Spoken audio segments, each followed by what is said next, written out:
గత కొన్ని రోజుల నుంచి మంచు ఫ్యామిలీలో నెలకొన్న వివాదం రచ్చకెక్కిన సంగతి తెలిసిందే. మంచు మోహన్ బాబు, మనోజ్, విష్ణు మధ్య తీవ్ర స్థాయిలో గొడవలు జరుగుతున్నాయి. మంచు ఫ్యామిలీ గొడవల్లో ట్విస్టుల మీద ట్విస్టులు చోటు చేసుకుంటూనే ఉన్నాయి. రోజుకో షాకింగ్ న్యూస్ తెలుస్తోంది. డిసెంబర్ 8 ఆదివారం మంచు కుటుంబంలో విభేదాలు ఏర్పడ్డాయి. తండ్రి మోహన్ బాబు, చిన్న కొడుకు మనోజ్ మధ్య మాటామాటా పెరిగి తోపులాటలకు దారితీసి చివరికి కేసులు పెట్టుకునే వరకు వెళ్ళింది. పరస్పరం దాడులు, మాటల యుద్ధంతో విష్ణు, మనోజ్ రగిలిపోయారు. ఇదిలా కొనసాగుతుండగానే 14వ తేదీన అంటే గత శనివారం తల్లి నిర్మల బర్త్డే సందర్భంగా మనోజ్, విష్ణు మళ్ళీ గొడవ పడ్డారనే వార్తలు చర్చనీయాంశమయ్యాయి. ఆ రోజు జనరేటర్లో పంచదార పోయడం ద్వారా కరెంట్ లేకుండా చేశారని మనోజ్ తన అన్న విష్ణుపై ఆరోపణలు చేసిన సంగతి తెలిసిందే. తాజాగా తెరపైకి మనోజ్ తల్లి నిర్మలాదేవి వచ్చారు. ఈ గొడవ గురించి స్పందించారు. ఇంతకీ ఆవిడేమన్నారో తెలుసా?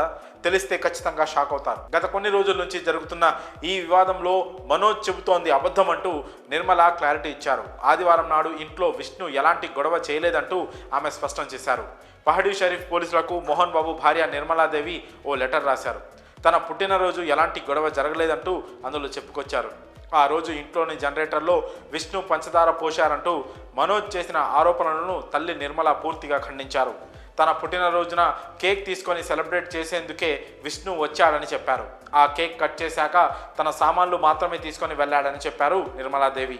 చిన్న కొడుకు మనోజ్కి ఇంట్లో ఎంత హక్కు ఉందో పెద్ద కొడుకు విష్ణుకి కూడా అంతే హక్కు ఉందన్నారు నిర్మల. విష్ణు ఎలాంటి దౌర్జన్యం చేయలేదని ఆమె స్పష్టం చేశారు. ఇంట్లో పని వాళ్ళు మానేయడానికి విష్ణు కారణం కాదని, వాళ్లే పని చేయలేమని మానేశారంటూ క్లారిటీ ఇచ్చారు నిర్మలాదేవి. ఇలా మంచు వారి ఫ్యామిలీలో రోజుకో ట్విస్ట్ బయటపడుతోంది.